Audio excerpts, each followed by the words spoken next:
Mà lòng lá xanh em như một chén rượu cay, anh xin được uống để say cả đời. Dạ vâng, xin được trân trọng kính mời toàn thể quý vị anh chị chúng ta hãy cùng nhau dành một tràng pháo tay thật to để dành cho cô dâu và chú rể của chúng ta được không ạ toàn thể quý vị ơi.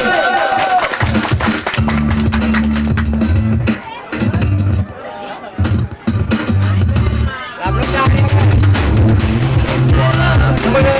xin được trân trọng kính mời cô dâu và chú rể hãy khuôn chai rượu thứ hai ạ.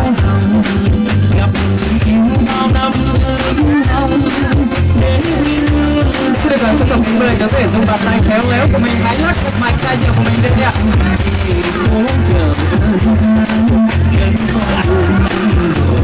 Dạ vâng, xin được trân trọng kính mời cô dâu.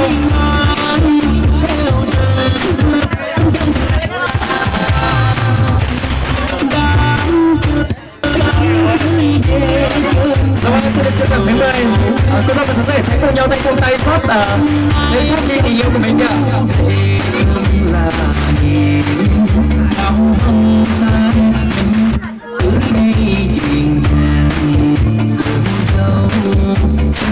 Dạ vâng, xin toàn thể các vị khách quý trân trọng và kính mến vào ngày hôm nay niềm hạnh phúc của cô dâu và chú rể ngày hôm nay, những nụ cười đến ở trên môi của những phần làm cha làm mẹ ngày hôm nay, và cũng như để tỏ lòng hiếu kính đến với cha mẹ nhân ngày vui nhất đời mình, xin mời chú rể và cô dâu sẽ dành lại ít phút rượu để cùng nhau sót vào những